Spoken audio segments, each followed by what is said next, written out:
అందరికీ నమస్కారం. Welcome to it's you TV. ప్రస్తుతం మనతో పాటు ఉన్నారు ప్రముఖ ఆధ్యాత్మికవేత్త, జ్యోతిష్య వాచస్పతి బ్రహ్మశ్రీ పోతుకుచ్చి చంద్రమౌళి శాస్త్రి గారు. గురువుగారితో మాట్లాడి మనకున్న సందేహాలన్నిటిని కూడా నివృత్తి చేసుకునే ప్రయత్నం చేద్దాం. అంతకంటే ముందు ఇటువంటి ఆధ్యాత్మికపరమైన వీడియోస్ కోసం ఇప్పుడే మన ఛానల్‌ని సబ్స్క్రైబ్ చేసుకోండి. నమస్కారం గురువుగారు. ఆయుష్మతీ భవ శ్రీమాత్రే నమః. గురువుగారు, మన ఇంటికి ఎవరైనా కొత్తగా పెళ్ళైన దంపతులు వచ్చారనుకోండి, అమ్మ వెళ్ళి టవల్ అని చెప్పేసి, శారీ అని చెప్పేసి ఇవన్నీ తీసుకొచ్చి వాళ్ళకి కొత్త వస్త్రాలు, బట్టలు పెట్టడం అనేది జరుగుతా ఉంటది. ఒకవేళ ఇంటికి పెద్దవాళ్ళు వచ్చినా కూడా, ఏదైనా పూజ చేపించినప్పుడు అయ్యగార్లకు పెట్టేటప్పుడు కూడా, మనం కొన్ని కొన్ని సందర్భాల్లో ఇలా బట్టలు పెడతా ఉంటాం కదా! అసలు ఈ బట్టలు పెట్టడము, వస్త్రాలు పెట్టడం ఏదైతే ఉందో, ఈ సంప్రదాయం ఎప్పటినుంచి వచ్చింది? ఎందుకు పెడతారు అసలు అలాగా? తప్పకుండా అమ్మ. ఇది వస్త్రాలకి మూల కారణము ఏంటంటే, మన గ్రహస్థితి రీత్యా కూడా దీన్ని అన్వయించుకోవాలమ్మ. శుక్రుడు మూలకారకుడు. హ్మ్. శుక్రగ్రహము ఏంటంటే, ఈ వస్త్రాల ద్వారా పాజిటివ్ వైబ్స్ ఎక్కువగా ఉంటాయి అమ్మ. హుహు. వస్త్ర సాంప్రదాయం చాలా గొప్పది. హ్మ్. ఎందుకంటే మనకి గమనించండి, ప్రస్తుత లోక వ్యవహారాల్లో కూడా బంగారము తర్వాత స్త్రీలకైనా పురుషులకైనా ఎక్కువగా స్త్రీలకి హ్మ్. వస్త్రాలు, మనకి ఎన్నో పెద్ద పెద్ద షాపులు, చిన్న చిన్న షాపులు, అసలు వస్త్రాల షాపులు ఇప్పుడు కూడా కిటకిటలాడుతూ ఉంటాయి. అవునసలు. కరెక్ట్ ఎందుకని? గురుగారు. మరి ఉన్న వాటిలతో పొదుపుగా 4 వస్త్రాలే పెట్టుకొని వాడుకోవచ్చుగా. హ్మ్. దానికి ఎంత సర్ఫ్ అవనేయండి, పని మనుషులు వాళ్ళ అవసరమైతే 4,000 ఎక్కువ ఇచ్చైనా సరే పని మనుషులతో హ్మ్. వీళ్ళు బట్టలు వేస్తూనే చేపిస్తారు. ఉంటారు. అవును. వాటిల్ని క్లీన్ చేయించుకొని మళ్ళీ ఐరన్ చేయించుకొని వేస్తూ ఉంటారు. అంటే మనిషి యొక్క సౌందర్యము, హ్మ్. మనిషి యొక్క మానసిక స్థితి, మనిషి యొక్క ఆరోగ్య దేహ ప్రవర్తన కానివ్వండి, ఆరోగ్య విషయంలో కానివ్వండి, అవతల వాళ్ళని ఎవరినైనా సరే అట్రాక్ట్ చేసేటటువంటి స్థితి కానివ్వండి, హ్మ్. వీరి యొక్క స్పందనలు కానివ్వండి, వీరి యొక్క ధర్మాలు, కొంతమంది ఉద్యోగాలు, లేకపోతే వ్యాపారాదులు, లేకపోతే మాలాంటి గురువులం కానీ ఎవరమైనా సరే ఈ వస్త్రాల మీదే వారి యొక్క నైజము, స్వభావము, లక్షణము, హ్మ్. వారి యొక్క ఆర్థిక సిరి సంపదలు, భోగభాగ్యాదులు, ఆకర్షణ శక్తి, లక్ష్మీ కటాక్షము, హ్మ్. అన్నిటి వలన వచ్చేదే లక్ష్మీ కటాక్షము. హ్మ్. ఇప్పుడు మంచి నాలెడ్జ్ ఉందమ్మా, హ్మ్. మంచి నాలెడ్జ్ ఉంది. చినిగిపోయిన వస్త్రాలు, హ్మ్. లేకపోతే ఇస్త్రీ లేనటువంటి, అంటే క్లీన్గా లేనటువంటి వస్త్రాలు ధరించారనుకోండి, ఎవరైనా సరే ఉద్యోగాలకు వెళ్ళేటటువంటి వాళ్ళు, అవును. ఒక CEO లెవెల్లో ఉన్నవాళ్ళు, లేకపోతే మాలాంటి గురువులు కానీ ఏదో ఏదో వస్త్రం వేసుకొని వెళ్ళిపోయామని అనుకోండి, హ్మ్. గౌరవం దొరుకుతుందా? అంటే గౌరవానికి కూడా వస్త్రమే కదా సంపద అవును లాంటిది. గురువుగారు. అవతల వాడికి మన మీద ఒక అభిప్రాయం, ఒక మంచి పాజిటివ్ అభిప్రాయం కలగాలంటే హ్మ్. వస్త్రమే ముఖ్యము. అవును. మరి దేవతలు, దేవాలయాల్లో దేవతలకి వస్త్రాలు సమర్పిస్తామా లేదా? హ్మ్. ఈశ్వరుడికి శివలింగాకారమైన ఆయనకి అసలు వస్త్రాలతో పనే లేదు. ఆయన హ్మ్. దిగంబరుడు కదా. హ్మ్. అయినా కూడా ఆయనకి ఎందుకు ఇస్తారు? చక్కగా అమ్మవారికి కింద ఉన్నటువంటి పానవట్టానికి వస్త్రం కడతారు, పైనుంచి చక్కగా అంటే కింద వస్త్రం చీర కడతారు లేదా పంచె కడతారు, పైనుంచి కూడా వస్త్రం వేస్తారు. హ్మ్. దివ్య స్వరూపంగా ఆయన దేదీప్యమానంగా వెలిగిపోతూ ఉంటాడా? హ్మ్. ఇక అమ్మవారికి అయితే కనుక, అంటే నేను దేవాలయంలో చేశాను కాబట్టి చదువుతున్నానమ్మా, హ్మ్. అమ్మవారి గుళ్ళో ఒక్కొక్క రోజు నేను 22 చీరలు కట్టిన రోజులు ఉన్నాయి. చీరలతో 22 అలంకారం. ఆ! ఓన్లీ అమ్మవారికి దసరాల్లో ఆహా! చీరలు అద్భుతమైనటువంటి విశిష్టతగా ఉంటుంది అమ్మవారు. అసలు ఆ కళే వేరు మారిపోతుంది. అవునవును. అట్లాగే ముఖ్యంగా స్త్రీలు ఒక హ్మ్. ఫంక్షన్ వచ్చింది అంటే ఫంక్షన్లో వాళ్ళు 1/2 డజన్ చీరలు మారుస్తారు. దానికే వాళ్ళకి లగేజులు. హ్మ్. ఇక వాళ్ళ భర్త ఉన్నాడంటే వాడికి కంపల్సరీ ఈ నొప్పులు వచ్చేస్తాయి రెండో రోజు. లగేజ్ ఎందుకంటే అవన్నీ మొయ్యాలి మోసేందుకు. కదా. అవును. భార్యను మోస్తూనే వారికి సంబంధించినటువంటివి మోస్తూ ఉంటారు. అంటే వస్త్రాలకున్న వెయిటేజ్ చెబుతున్నానమ్మా. హ్మ్. అంటే వస్త్ర సంపద చాలా గొప్పది. మీరు అడిగినటువంటి విషయంలో అమ్మ, ముఖ్యంగా ఈ యొక్క బట్టలు పెట్టే సాంప్రదాయము ఒకప్పుడుది కాదమ్మా. హ్మ్. అనాదిగా ఎన్నో యుగాల నుంచి నడుస్తున్నటువంటిది. హ్మ్. ఆది మానవుడి నుంచి మనిషి తన యొక్క మేధస్సును పెంచుకుంటూ ప్రపంచంలో స్త్రీ ధర్మం ఏంటి, పురుష ధర్మం ఏంటి, హ్మ్. ఎవరు ఏ విధంగా ఉంటే ఆకర్షణీయంగా ఉంటారు, మనం లోకంలో ఈ సృష్టి పెరిగిన కొద్దీ కూడా ఈ వస్త్ర సాంప్రదాయం ఎక్కువైపోయింది. హ్మ్. హ్మ్. ఇప్పుడు మన ఇంటికి మీరు అన్నట్టుగా మన ఇంటికి ఇప్పుడు తల్లిదండ్రులు వచ్చారమ్మా. హ్మ్. ఒక భార్యాభర్త ఉంటారు, వాళ్ళకి తల్లిదండ్రులు లేకపోతే అత్తమామ గారు హ్మ్. లేకపోతే మేనత్తో మేనమామో ఎవరో ఒకళ్ళు వచ్చారు. హ్మ్. మరి వచ్చినప్పుడు వాళ్ళ పెద్దవాళ్ళు ఊరినే రోజు రారుగా, అవునవును. రోజు రారు, ఎప్పుడో వచ్చారు. వచ్చినప్పుడు ఏదో మంచి చెడు మాట్లాడుకుంటారు, వారికి పలహారాలు పెడతారు, ఏదో కాఫీ టీలు ఇస్తారు, మాట్లాడుకుంటారు. మరి వచ్చిన వాళ్ళు అట్లా వెళ్ళిపోతారా? హ్మ్. ఎప్పుడూ కూడమ్మా మన ఇంటికి ఎవరైనా వచ్చారు అంటే దంపత్ సమేతంగా వాళ్ళు పార్వతీ పరమేశ్వరుడు కావచ్చు, లక్ష్మీనారాయణ స్వరూపాలు కావచ్చు, హ్మ్. దేవతా స్వరూపాలే వాళ్ళ ఇంటికి వచ్చి లక్ష్మీదేవిని వదిలేసి వెళ్ళిపోతూ ఉంటారు. ఆ విషయం చాలామందికి తెలియదు. అందుకనే ఎవరైనా మన ఇంటికి వచ్చినప్పుడు వాళ్ళు వెళ్ళిపోయిన తర్వాత వాళ్ళ గురించి నెగిటివ్గా ఎవరూ మాట్లాడుకోవద్దు. వాళ్ళు ఉన్నప్పుడు పల్లికిలించి మాట్లాడతారు, సంతోషంగా ఉంటారు. వాళ్ళు వెళ్ళిపోయిన తర్వాత వాళ్ళ గురించే మాట్లాడతారు. మీకు పుణ్యం ఎక్కడొస్తుంది? కరెక్ట్. అందుకనే వచ్చిన వాళ్ళకి పవిత్రమైన భావంతో మాట్లాడండి. వాళ్ళు మీకేం చెడు చేయరు, మీరు వాళ్ళకేం చెడు చేయట్లా. వాళ్ళు వెళ్ళిపోతున్నప్పుడు కొన్ని నక్షత్రాలు వారి చేతికి ఇచ్చి మీ ఇంట్లో ఉన్నటువంటి ఏదో ఒక వస్త్రం అయితే ఉంటుందిగా, పురుషుడికి ఒక టవల్ ఉంటుంది, లేదా పంచి ఉందనుకోండి పంచా టవలు, స్త్రీలకైతే జాకెట్ ముక్కను ప్లస్ ఒక చీర, ఏ చీర అయినా సరేనండి. వాళ్ళకి వేలల్లో చీర పెట్టాలి, వేలల్లో పంచి పెట్టాలని అక్కర్లా. వచ్చిన వాళ్ళకి అవి పెట్టండి. ఏది లేదు ఒక టవల్ లాంటిదో, పురుషుడికి ఒక కర్చీఫ్ అయినా సరే, వారికి కర్చీఫ్ చక్కగా మెళ్ళో వేసి, పెద్దవాళ్ళు కాబట్టి స్త్రీకి బొట్టు పెట్టేసేసి గంధం పెట్టి ఆ జాకెట్ ముక్కేసి ఆశీర్వచనం తీసుకున్నారనుకోండి, వచ్చిన వాళ్ళు ఎవరు? దేవతా స్వరూపాలు, ఆశీర్వదిస్తారుగా. ఎవరు కూడా నెగిటివ్గా కోరుకోరుగా, ఆనందపడతారు. అదే కొంతమంది కోటీశ్వరులు ఉంటారు, ఇక వాళ్ళు సాధ్యమైనంత వరకు వాళ్ళ నుంచి ఆశించడం కూడా తక్కువేనమ్మా. వాళ్ళ నుంచి ఆశించడం చాలా తక్కువ. సామాన్యమైనటువంటి వాళ్ళు మాత్రమే ఇలాంటివి ఎక్కువగా వ్యవహారికంగా చేస్తారు. కాబట్టి ముఖ్యంగా ఈ విషయంలో మీరు అన్న దాంట్లో ఒక గృహప్రవేశం, వివాహాలు, లేకపోతే ఇంట్లో వ్రతాలు ఇవి జరిగినప్పుడు కూడా విస్తారంగా వస్త్ర మార్పులు ఎక్కువ జరుగుతాయి తెలుసు. గృహప్రవేశం ముహూర్తం అయిపోగానే కూర్చుంటారు చక్కగా. వడిబియ్యాలు ప్రాంతీయతత్వంలో తెలంగాణ ప్రాంతంలో వడిబియ్యం చాలా విశిష్టంగా వస్తారు. వడిబియ్యం అంటే దేవతలకి చాలా ఇష్టం. దానివల్ల ఏంటంటే వృద్ధి చెందుతుంది వాళ్ళ యొక్క జీవితాలు. కాబట్టి కొంతమంది గృహప్రవేశాలు చేసుకున్న వాళ్ళ ఇంట్లో 5వ సంవత్సరం కూడా వడిబియ్యాలు పోస్తారు. పెళ్ళిళ్ళైన 5వ సంవత్సరానికి మళ్ళీ వాళ్ళకి వస్త్రాలు పెట్టి బియ్యం పోస్తారు. చాలా మంచి సాంప్రదాయం తెలంగాణలో, ఇది చాలా అద్భుతమైనది. ఆంధ్ర ప్రాంతాలు, కొన్ని నార్త్ ప్రదేశాలు ఎవరి పద్ధతుల్లో వాళ్ళు వెళ్తూ ఉంటారు. అయితే ఏంటంటే ఈ వస్త్ర సముదాయము వీళ్ళకి చక్కగా పెట్టిన తర్వాత వీళ్ళు కూడా వాళ్ళకి పెడతారు. గృహప్రవేశంలో వీళ్ళకి 100 మంది పెట్టారనుకోండి, కొంతమంది వీళ్ళు కూడా 100 మందికి కూడా వాళ్ళకి తోచింది గిఫ్ట్లుగా ఇస్తారు. సరే, గిఫ్ట్లుగా ఇవ్వటం వేరమ్మా, అది లెక్క ప్రకారం ఏంటంటే సాంప్రదాయం కాదు, పద్ధతి కాదు. మాకు ఉంది అనే అహంకారంతో కొంతమంది అప్పులు చేసి పెడతారు, రిటర్న్ గిఫ్ట్స్ అని. మనం ఏమి రాజకీయ నాయకులం కాదు రిటర్న్ గిఫ్ట్స్ ఇవ్వడానికి, మనం సామాన్యులం. కాబట్టి రిటర్న్ గిఫ్ట్స్ వచ్చిన వాళ్ళకి చెంబులు తపాలాలు ఇవ్వాల్సిన అవసరం లేదమ్మా. ఇనుము ఎందుకమ్మా వాళ్ళకి ఇవ్వటం? కొంతమంది గాజు సీసాలు ఇస్తారు, రకరకాలు ఇస్తారు. నేను అనేది ఏంటంటే ఇవ్వటం తప్పు కాదు, పెట్టేదేదో దాని డబ్బులు వస్త్రానికి పెట్టండి. ఇప్పుడు వాళ్ళకి ఏం బెటరు, రిటర్న్ గిఫ్ట్ ఇవ్వడం ఎందుకు? అదేదో మంచి జాకెట్ మొక్క ఉంటుంది కదా, 110 రూపాయలు 150 రూపాయల జాకెట్ మొక్క డిఫరెంట్గా ఉంటాయి. వాళ్ళు మీ పేరు చెప్పుకొని కుట్టించుకుంటారుగా స్త్రీమూర్తులు. ఇక పురుషులకి చక్కగా వాళ్ళకి మంచి లుంగి పంచో ఏదో ఒకటి పెట్టండి, ఉత్తరయము, ఆనందంగా ఉంటుంది. ఇవన్నీ ఎందుకంటే లేనిపోని సాంప్రదాయాలు. వస్త్ర సాంప్రదాయం మీరు అన్నట్టు ఎప్పటి నుంచో ఉందమ్మా. ఈ గిన్నెలో తపాలాలు ఇవ్వడం మాత్రం ఇప్పుడు కొత్త కాలమానంలో ఎవరో ఉన్నవాళ్ళు ఇస్తున్నారు కదా, వెండి బంగారు గిన్నెలు ఇచ్చిన వాళ్ళు కూడా ఉన్నారమ్మా. అంటే వాళ్ళకి ఏంటంటే వాళ్ళ యొక్క ధనాన్ని చూపించుకుంటారు. అట్లాగే ఏవో ఉంటాయి కదా, ఇన్కమ్ ట్యాక్స్ నుంచి తప్పించుకోవడానికి, బ్లాక్ మనీ అనేటువంటి తప్పించుకోవడానికి వాళ్ళు చక్కగా దాన ధర్మాలుగా చేసేస్తారు వాళ్ళకు ఉన్నది. దాన్ని మనం తప్పు పట్టకూడదు. అలాంటివి ఇస్తే తీసుకోండి, వెండి బంగారం ఇస్తే తీసుకోవాలి. కానీ ఇనప గిన్నెలు వస్తే శనిచ్చినట్టే కదమ్మా. అవును, స్టీల్ అంటే ఇనుము తర్వాత వచ్చేదే కదమ్మా. స్టీల్ అంటే ఏంటి, సెందానాలకు ఇస్తూ ఉంటారు స్టీల్ పాత్రలో నల్ల నువ్వులు వేసి. ఇనపవి పోయినా ఇప్పుడు స్టీల్ వాటిల్లోనే ఇప్పిస్తాను నేనైతే కనుక, వాళ్ళు ఇంట్లో వాడుకుంటారు కమ్మా. నేను అనేది ఏంటంటే ఇవ్వడం తప్పనట్ల, ఆ ఇచ్చేదేదో వస్త్రంగా ఇవ్వండి. శుక్రగ్రహ అనుగ్రహం తీసుకున్న వాడికి వెళ్తుంది, మీకు వెళ్తుంది. ఇక్కడ గ్రహాలని కూడా అన్వయించుకోవాలమ్మా చెబుతున్నా. ప్రతి సాంప్రదాయం, మనం ఏ సాంప్రదాయం అయినా, ఏ ప్రాంతం వారైనా సరే, మనం ఒకరి నుంచి ఒక వస్తువు తీసుకుంటున్నా, ఇంకో వస్తువు మనం ఎవరికైనా ఇస్తున్నా, ప్రతిదానికి ఒక గ్రహం ఆచ్ఛాదన ఉంటుంది. ప్రతి గ్రహం ఆ వస్తువు మీద దాని యొక్క కిరణాలు పడతాయి. కాబట్టి వస్త్రాలు ఈ సందర్భాలలో, అంటే గృహప్రవేశాలు, పెళ్ళిళ్ళు, ఇలాంటి సంప్రదాయాలు, లేదా వీళ్ళకి పెళ్లి రోజు అని వస్తుంది, ప్రతి సంవత్సరానికి ఒకసారి పెళ్లి రోజు వస్తుంది. అట్లాగే పుట్టినరోజులు వస్తాయి. ఆ సమయంలో కొత్త బట్టలు చక్కగా కొనుక్కురావాలి. ఆల్రెడీ ఎంతోమంది వేసుకున్నవే మనం వేసుకొని తెస్తాము. వాటిని ఏం చేయాలంటే అమ్మ, లెక్క ప్రకారం అయితే కనుక ఆ కొత్త బట్టలు జాడిచ్చేసి ఆరేసి చక్కగా విస్త్రీ చేసుకొని మరుసటి రోజు దేవుడి దగ్గర పెట్టి కాస్త పసుపు పెట్టి పూజ చేసుకొని అక్షతలు వేసుకోవాలి. అవి ఫ్యాక్టరీ అవుట్లెట్ నుంచి వస్తాయి, అవునా కదా. వస్త్రాలు ధరించేటప్పుడు నెగిటివ్ ఎనర్జీ రాకుండా పాజిటివ్ ఎనర్జీ పెంచుకోవడానికేగా మన వస్త్రాలు. అంటే ఇప్పుడు ఇంత చెప్తున్నాను కదా, మీరు అట్లాగే చేస్తారని అడగచ్చేమో.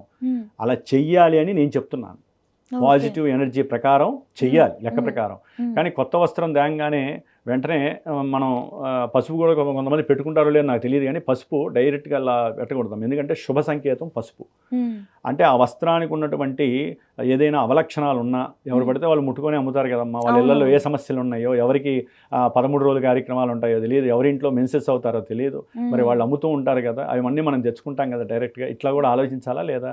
అందుకనే అట్లీస్ట్ కాస్త వాటి మీద ప్రోక్షణ చేసి దేవుడి దగ్గర పెట్టి, నాయన కొత్త వస్త్రాన్ని ధరిస్తున్నాను కాబట్టి నాకు శుభం జరగాలి, సౌఖ్యం కలగాలి, లక్ష్మీ కటాక్షం కలగాలి అని వస్త్రం, ఇందాక చెప్పాను కదా వస్త్రం గురించి ఆ విలువ, అది చక్కగా కనుక వాళ్ళు వేసుకున్నట్లయితే చాలా శక్తి లభిస్తుందమ్మా. ఓకే గురుగారు. అంటే గురుగారు మనం ఒకవేళ కొత్త బట్టలు తీసుకుంటే అట్లీస్ట్ దానిపైన పసుపు నీళ్ళు జల్లి అలా పెట్టి, పసుపు నీళ్ళు జల్లితే మళ్ళీ ఆ వేసుకోలేరుగమ్మ, జీవితాంతం పోదుగా అది. ఓకే ఓకే, పసుపు పెట్టాలి. అంటే జస్ట్ వాటర్ జల్లి పసుపు పెడితే సరిపోతుంది. లెక్క ప్రకారం నేను చెప్పినట్టుగా ముందు రోజే జాడిచ్చేసి ఆరేసి ఐరన్ చేసుకొని దేవుడి దగ్గర పెట్టి ఇక పసుపు పెట్టక్కర్లా దానికి. ఓకే చేసే మనం ఎందుకు పెడుతున్నాం పసుపు? ఆ దోషం పోవడానికి పెడుతున్నాం. పసుపు నీళ్ళు వెళ్ళేది దోషం పోవడానికి కదా, అందుకని పసుపు పెడుతున్నాం. పొడి పసుపు తడి పసుపు పెడతాం కదా, అది వేసుకోవడం ద్వారా ఏంటంటే ఒక పవిత్ర భావన అన్నట్టుగా మనం స్వీకరిస్తాం. కానీ చాలా మందికి ఆ విషయం తెలియక సరే వేసుకుంటున్నారు. కానీ శుభ సందర్భాలలో ఎవరికైతే మనం వస్త్రాలు పెడుతూ ఉంటామో, అంటే వచ్చిన వాళ్ళందరికీ పెడతామా అంటే తప్పేం లేదు. జాగిడ మొక్కలు ఇంట్లో 10 పెట్టుకోవచ్చు ప్రతి అట్లా. ఇప్పుడు ఎదురుకుండా వాళ్ళు అంటే ఎప్పుడు పెడితే అప్పుడు వచ్చారనుకోండి, నెలలో 10 సార్లు వస్తే వాళ్ళకి ఏం పెట్టక్కర్లా, బొట్టు పెట్టేసేసి వాళ్ళకి మామూలుగా అక్షతలు వేయించుకుంటే సరిపోతుందమ్మా. పెద్దవాళ్ళు ఎవరైతే వచ్చారో, మీరు దంపతులు అన్నారు, భార్యాభర్తలు అనేటటువంటి వాళ్ళు ఎవరు వచ్చినా సరే వీలున్నంత వరకు వారికి ఏదో ఒక వస్త్రాన్ని సమర్పించడం ద్వారా వీరింటికి లక్ష్మీదేవి, శుక్రుడు, వీళ్ళందరూ కూడా లక్ష్మీ స్వరూపాలే కదా. గ్రహం అంటే శుక్రుడు, లక్ష్మీదేవి చక్కగా ఏదో రూపకంగా వీరిని వరిస్తుంది అనేటటువంటిది శాస్త్ర ధర్మం అమ్మ. ఇప్పుడు వస్త్రాలు పెట్టడం అత్యుత్తమం. ఇదే కదమ్మా, మరి చనిపోయిన తర్వాత కూడా ఆ స్త్రీలకి కూడా వస్త్రం పెట్టడానికి కొన్ని రోజులు ఉంటాయి. ఎవరింట్లో ఉన్నా భర్త చనిపోయిన తర్వాత ఆ స్త్రీకి వస్త్రం పెడతారు. ఎట్లా పెడితే అట్లా ముత్తైదువులు పెట్టకూడదు, దానికి కూడా ఎన్నో సాంప్రదాయాలు ఉన్నాయి. అట్లాగే మన ఇంట్లో ఫంక్షన్లు జరిగేటప్పుడు కూడా ముత్తైదువులు మాత్రమే వస్త్రాలు పెట్టాలి ఈ శుభకార్యానికి వచ్చినప్పుడు. మిగతా వాళ్ళు మామూలుగా నమస్కారం చేసుకోవడం, అంతమించి ఏం లేదమ్మా. అంటే భర్త లేని వాళ్ళు భార్యాభర్తలకి కానీ లేకపోతే ఇలాంటి శుభకార్యాలలో వస్త్రాలు పెట్టకూడదనేది మన యొక్క సాంప్రదాయము, ఆచారంగా నడుస్తుంది. ఆ మాట అంటే బాధపడతారు కాబట్టి. కాకపోతే ఏంటంటే ఎవరికైనా డబ్బులు ఇచ్చి వాళ్ళు వస్త్రం కొని వీళ్ళకి పెట్టచ్చు వీళ్ళ పేరు మీద. యద్భావం తద్భవతి, మన మనసులో భావన. వాళ్ళ ఉంటారు కదా అమ్మైన వాళ్ళు, ఎందుకంటే చాలా వరకు తొందరగా చేయరు. ఏది భర్త లేనటువంటి వాళ్ళు డైరెక్ట్గా వస్త్రాలు ఎవరికి పెట్టరు. వాళ్ళ కుమారుడో, వాళ్ళ కోడలో, లేకపోతే వాళ్ళ అన్నదమ్ములో ఎవరికో ఒకరికి డబ్బులు ఇస్తే వాళ్ళు కొని తెచ్చి పెడతారు. అంటే మీరు అడిగిన ప్రశ్నలో వస్త్రాలు ఇవ్వటము, తీసుకోవడం అనే దాంట్లో ఎన్నో రకాలు ఉన్నాయి. అది అందరికీ తెలిసిన విషయమే. కానీ తెలియని వాళ్ళు చాలామంది పొరపాట్లు చేసి అష్టదరిద్రాలని తెచ్చుకుంటున్నారు. కాబట్టి మనకున్న నాలెడ్జ్ని 10 మందికి కొంత రూపకంగా షేర్ చేస్తే, దీంట్లో కూడా చదివితే సముద్రం తగాదం ఉంటుంది దీంట్లో కూడా. గురుగారు ఎవరికైనా బట్టలు పెట్టేటప్పుడు ఈ కలర్స్ పెడితే బాగుంటుంది, ఈ రంగులు అయితే బాగుంటుంది అని ఏమైనా ఉంటుందా గురు? పెట్టుకోవచ్చమ్మా, దాని ఏముంది. కేతు చిత్రవర్ణంగా ఉంటాడు, పెట్టుకోండి. ఇప్పుడు బ్లూ పెట్టారు, వీళ్ళకున్న రాహు దోషాలు పోతాయి, చక్కగా బ్లూ పెట్టుకోండి. రెడ్ పెట్టారనుకోండి, కుజ దోషాలు పోతాయి. అంటే మనకున్న దోషాలకు తగ్గట్టుగా రంగుల అవి కూడా అవే నిర్ణయిస్తాయి పైన. మీరు ఒక కలర్ కొని వాళ్ళకి పెట్టాలి అంటే మీ మనసులో దూరాల్సింది ఆ కిరణాలేగా. అంటే గురువు గారు ఏంటి మాట్లాడితే నవగ్రహాలు అంటే ప్రతిదీ నవగ్రహాలే. నేను చెబుతున్నా, మనం ఏ పని చేసినా నవగ్రహాలే చేపిస్తాయి. మన రిమోట్ ఎవరి దగ్గర ఉందమ్మా? మనం ఎవరో రోబోట్స్. మనల్ని ఆడించేది గ్రహాలు, దేవుడు కాదు. దేవుడు మనకి ప్రాణాన్ని ఇవ్వమని నక్షత్రాలు చదివితే నక్షత్రాలు మనల్ని వదిలేస్తే గ్రహాలు మనల్ని పీడించుకు తింటాయి. అందుకనే కదా గ్రహాలకి సంబంధించి మనం ఎన్నో పూజలు చేస్తూ ఉంటాం. దేవుడికి చేసేది తక్కువైనా పర్వాలేదు, గ్రహాలను ఎక్కువ ఆరాధించాలి. దేవుడు అంటే మనమే. దేవుడు ఎక్కడా లేడు. ఎక్కడ విశ్వవ్యాపిన సర్వవ్యాపిన మీశానం, ఎక్కడ చూసినా ఈశానుడే అంటే ఈశ్వరుడు. విష్ణుమూర్తిని చూసుకుని విష్ణుమూర్తి. అందుకనే ఎవరినైనా సంబోధించేటప్పుడు కూడా మనం ఏదో ఒక దేవతానామంతో సంబోధిస్తే అవతల వాళ్ళు మనం ఆ దైవత్వాన్ని చూడొచ్చమ్మా. ఓకే గురుగారు, ఇంకొక చిన్న సందేహము. మనం కొత్త బట్టలు కొనేటప్పుడు ఓకే, కొనేటప్పుడు కానివ్వండి లేదా కొన్న తర్వాత అది ఫస్ట్ టైం వేసుకునేటప్పుడు అయినా కూడా గ్రహణం రోజు, అమావాస్య రోజు కొత్త బట్టలు ఈరోజు వేసుకోకు అని చెప్పేసి అంటూ ఉంటారు కదా, కొనొద్దు అని కూడా అంటారు కదా, ఎందుకు అలాగా? అమావాస్య రోజు కొత్త బట్టలు కొనకూడదు. అట్లాగే మనకి గ్రహణాలు పట్టినప్పుడు అవి మనం ఆల్రెడీ వేసుకున్నవి ఉతకడానికి వేస్తాము, మామూలుగా వేసుకుంటాం. కొత్త బట్టలు వేసుకోకూడదు. ఎందుకంటే అంతర్గ్రహణం అనేటటువంటిది అంతరిక్షంలో సూర్యుడికి చంద్రుడికి పట్టినటువంటి పెద్ద నెగిటివ్ ఎఫెక్ట్. అది ఛాయలు మరి వాళ్ళకి ఇబ్బంది కలిగినప్పుడు మనం ఇక్కడ సంతోషంగా వాళ్ళ కింద బతికే వాళ్ళము మనం ఎట్లా ఆనందంగా వేసుకుంటామమ్మా కొత్త బట్టలు? కొత్త బట్టలు వేసుకోకూడదు. బ్రాహ్మడికి ఏదైనా ఈ దానాలు ఇచ్చేటప్పుడు దానం ఇవ్వాలి, వస్త్ర దానం ఇవ్వాలి, మనం కొనుక్కొని వేసుకోకూడదు. అట్లాగే ఇప్పుడు అమావాస్యలో దీపావళి వస్తుంది, ఆ రోజున చతుర్దశి రోజు వేసుకుంటారు, అమావాస్య రోజు కొత్త బట్టలు వేసుకోరు. నరక చతుర్దశి అసలైన పండగ. నరక చతుర్దశి పండగమ్మ. దీపావళి అమావాస్య అనేది పూజ చేస్తారు, ఆ రోజు ఏదో మతాబులో చిచ్చుపుడిలో కాలుస్తూ ఉంటారు, అదొక ఆనందం. మనం చతుర్దశి రోజే కొత్త బట్టలు ధరిస్తారు, అది చాలామందికి తెలుసు, చెప్తున్నాను. అట్లాగే మనకి ముఖ్యమైనటువంటి పండగలు వస్తాయి కదా, ఉగాది, అట్లాగే దసరా ఉత్సవాల్లో విజయదశమి, ఇవన్నీ ఏంటంటే ఆనందంగా పండగగా చేసుకునేటటువంటి వాతావరణాలు. దేవతలకి పండగ, ఆ దేవతల పండగ నాడు మనం కొత్త వస్త్రాలు ధరించి దేవాలయాలకు వెళ్ళి లేకపోతే బ్రాహ్మడికి స్వయంపాక దానాలు ఇచ్చి, బ్రాహ్మడికి వీలుంటే బ్రాహ్మడికి కూడా దానం చేయడం విశేషము. కాకపోతే ఈ రోజుల్లో వస్త్రాలు కొనడం ఈజీ అయిపోయింది. వెళ్తాము, డబ్బులు చక్కగా కార్డు ఒకటి పెట్టేస్తాం, లేకపోతే ఫోన్పే చేసేస్తాం, చక్కగా వస్త్రాలు కొనుక్కుంటాం, ఎప్పుడంటే పడితే ఆ వస్త్రాలు వేస్తాం. ఆ వస్త్రాల్లో కూడా నాగరికంగా వేసుకోవడం చాలా వరకు తప్పిపోయింది. స్త్రీలు కానీ పురుషులు కానీ అనాగరికంగా వస్త్రధారణ ధరించే పరిస్థితి వచ్చినప్పుడు, ఇలాంటి పరిస్థితుల్లో మీరు నన్ను అడగటం వస్త్రాలు ఏ సమయంలో వేసుకోవాలి, ఏ సమయంలో అంటే కొంతమందికి కోపం వచ్చే అవకాశం ఉంటుంది. కానీ నమ్మే వాళ్ళు కూడా ఉంటారు కదా గురుగారు. 100లో 99 మంది నమ్ముతారు కాబట్టి మనం చర్చించుకోవాలమ్మా. నేనేమన్నా అనాగరికం అన్నా, అనాగరికం అంటే తప్పుగా భావించకూడదమ్మా. మారినటువంటి కాలమాన పరిస్థితుల్లో వాళ్ళ యొక్క బుద్ధి జ్ఞానం లోపించి ఇంట్లో పెద్దవాళ్ళు కూడా పట్టించుకోకపోవడం వలన కొంతమంది పట్టించుకోవడం చెప్పినా కూడా వినకుండా వితండవాదం చేసి ఎవరి వస్త్రధారణ వారికి అనుకూలంగా వేసుకుంటున్నారు. దానివలన లాభము నష్టము అయితే నాకేం తెలియట్లేదు, కానీ చూసేటటువంటి ప్రపంచము మాత్రము కొంచెం అనాగరికంగానే వాళ్ళని భావిస్తారు. ఉన్నంతలో ఎక్కడ ఏ పని చేయాలో ఆ పని చేయటమే విశేషత్వం. వ్యాపార లాభాల కోసం ఈ వస్త్రాల యొక్క సముదాయాన్ని మనం ఈ యొక్క మన కర్మభూమిలో మన యొక్క భరతఖండంలో వస్త్ర సముదాయాన్ని మనం ఎంత పవిత్రంగా భావిస్తామో వస్త్రధారణని, కొన్ని వ్యాపార సంస్థలు వేరే అనాగరికమైనటువంటి దేశాల నుంచి దాన్ని ఇంపోర్టో ఎక్స్పోర్టో అంటారు కదా, దిగుమతి చేసుకొని దాన్ని మన వాళ్ళ మీద రుద్ది మన నాగరికత ఉన్నటువంటి ఈ చర్యలన్నీ కూడా పక్కకి నెట్టివేసి మన స్త్రీ పురుషుల్లో ఆ భావాన్ని అంటే మన యొక్క సత్సాంప్రదాయాలు ఆచారాలని సాంప్రదాయాలని పక్కకి నెట్టేసి ఇవే వస్త్రాలేమో ఇవి వేసుకుంటే ఆనందంగా ఉంటుంది అనుకుంటున్నారు. కానీ స్త్రీ వేసుకునే కొన్ని వస్త్రధారణల వలన సంతాన లోపత్వం కలుగుతుంది, అనారోగ్య లోపత్వాలు కలుగుతాయి, బుద్ధి వికసించదు, బుద్ధి వక్రిస్తుంది, రకరకాల కోరికలు ఆలోచనలు కలిగి వారి యొక్క జీవన గమనంలో ఎన్నో ఇబ్బందులను ఎదుర్కొన్న వాళ్ళు చాలామంది ఉన్నారు, ఉంటూనే ఉంటారు, ఏది వస్త్రాలు సరిగ్గా వేసుకోకపోతే. ఎందుకంటే ప్రపంచం దృష్టి కూడా వీరి మీదే ఉంటుంది కాబట్టి వస్త్రం ధరించటం అనేటటువంటిది మహాయోగం. అవునా కదా? పుట్టిన కొన్ని గంటలకే వస్త్రం కట్టేస్తారు. అవునా? చిన్న బేబీ పుడుతుందమ్మా, ఇమీడియట్గా చేసేస్తారు. ఎందుకని?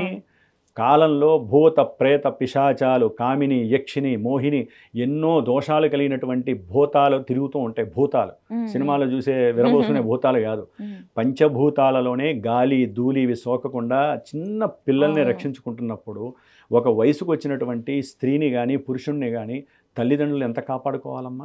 వాళ్ళు చేసేటటువంటి వస్త్రధారణ పైన ఎంత జాగ్రత్తలు చెప్పాలి తల్లిదండ్రులు. వస్త్రధారణ సరిగ్గా లేకపోతే ఇందా చెప్పానమ్మా, గర్భదోషాలు, అనారోగ్య దోషాలు, మానసిక దోషాలు, బుద్ధి వైషమ్యకరమైనటువంటి విషయాలు, మనం వేసే డ్రెస్సు వలన ధారణ వలన అవతల వ్యక్తులు మనకేం కాకపోవచ్చు, అవతల వ్యక్తుల యొక్క ఆలోచనలు మారి ఆ ఆలోచనలు అనాగరికంగా మారి వాళ్ళలో రాక్షసత్వం ఈ భూతాలన్నీ వాళ్ళలో ఆవహించి అది కాస్త వీళ్ళు వేసేటటువంటి వస్త్రధారణ వలన వీళ్ళకి నెగిటివ్గా వచ్చేసేసి కొంతమందికి ప్రాణాలకి ఆపద, కొంతమందికి ఎన్నో రకాలైనటువంటి సమస్యలు వస్తాయి. అవి నేను చెప్పక్కర్లా, అందరికీ తెలుసు. అంటే స్త్రీలకి మానము శీలము చాలా గొప్పది కదమ్మా. మరి ఈ యొక్క పంచభూతాలు వీరు వేసుకునేటటువంటి వస్త్రధారణ వలన వీళ్ళకేం కాదమ్మా, వీళ్ళు వేసుకోవాలి వస్త్రాలు. అలా వేసుకోవటం వలన వీళ్ళకి స్వాతంత్రము స్వేచ్ఛ వచ్చినట్టు లెక్క. కానీ అవతల పురుషుడు అనేటటువంటి వాళ్ళు ఈ భూతాలు ప్రేతాలు ప్రవేశించి వాళ్ళల్లో ఉన్నటువంటి నాగరికత అనేటటువంటిది పక్కకి తీసుకెళ్ళిపోతాయి. వాళ్ళ యొక్క బుద్ధి ఏమవుతుంది? పురుషుడి యొక్క బుద్ధి వైషమ్యకరంగా మారిపోతుంది, వాళ్ళలో రాక్షసత్వాలు వచ్చేస్తాయి. దేనివలన వస్తే? నేత్రాల వలన. నేత్రాలకి కారకుడు శుక్రుడు, శుక్రుడు కాస్త ఏమవుతాడంటే రాహు ఆవహించేసి వాళ్ళలో దుర్మార్గత్వం వస్తుంది. స్త్రీ కూడా శుక్రజాతికి సంబంధించినటువంటి ఆవిడ కాబట్టి వస్త్రధారణ విషయంలో చాలా జాగ్రత్తలు తీసుకోవాలి. పెట్టడాలు ఇవ్వటాలు అవి మన ప్రాంతీయ ఆచారం, నేను కాదనట్లేదమ్మా. ఈ సందర్భంలో నలుగురికి నాలుగు తెలిస్తే, నలుగురికన్నా మంచి తెలిస్తే వస్త్రధారణ వల్లనే మనకి ఇన్ని సమస్యలు వస్తున్నాయా అనేటటువంటి కొంతమంది మార్చుకుంటారనే భావంతో చెప్తున్నానే కానీ వస్త్రధారణ ఎవరిష్టం వచ్చినట్టు వాళ్ళు చేసుకోవచ్చు. కానీ దాని యొక్క పర్యవసనాలు అనుభవించేటప్పుడు మనకి నరకం కనిపిస్తుంది. కాబట్టి జాగ్రత్తగా ఉండాలి. మన యొక్క కర్మభూమి, మన యొక్క భరతఖండంలో వస్త్రధారణ విశేషత్వం చాలా గొప్పది. ఫలానా వాళ్ళు ఇట్లా ఎన్ని స్టేట్స్ ఉన్నాయమ్మా మనకి? 29 రాష్ట్రాలు. ఎంతమంది ఉన్నారమ్మా? ఎంతమంది ప్రాంతీయ ఆచారాలు, ఒక్కళ్ళ వస్త్రధారణ ఎంత గొప్పగా ఉండదు మన. కానీ మిగతా దేశాల్లో ఒకటే పద్ధతి, మన దగ్గర వస్త్రధారణలో ఎన్నో పద్ధతులు. కాబట్టి అలాంటి భరతఖండంలో మనం జన్మించినందుకు మనం చేసేటటువంటి వస్త్రధారణ ఇలా ఇప్పుడు మేము ఉన్నామమ్మా, తెల్లారు లేస్తే కాషాయి కోసి చక్కగా ఇలా వస్త్రాలు మేము చేసుకుంటాం. కొంతమంది అఫీషియల్స్ ఒకలా ఉంటారు, కొంతమంది స్త్రీలు ఒకలా. చక్కగా ఇలాంటి అవకాశం భగవంతుడు మనకి ఇచ్చినందుకు భరతఖండంలో నేనైతే ఆనందపడుతూ చూసిన వాళ్ళందరినీ కూడా ఆహా ఎంత చక్కటి వస్త్రధారణ మన యొక్క భరతఖండంలో, మిగతా దేశాల్లో ఈ యొక్క యోగం లేదు కదా అనేటువంటి ఆలోచనతో చాలా సంతృప్తికరంగా నేనైతే నా వరకు నేను మానసికంగా అట్లా ఫీల్ అవుతూ ఉంటాను. లేదు లేదు గురుగారు, భారతదేశంలో పుట్టాము అంటే అది మనం చేసుకున్న అదృష్టం అనే భావించాలి ఖచ్చితంగా. కరెక్ట్ అమ్మా, చాలా చక్కగా చెప్పారు గురుగారు. ధన్యవాదాలు గురుగారు. లోక కళ్యాణమస్తు. శ్రీమాత్రే నమః.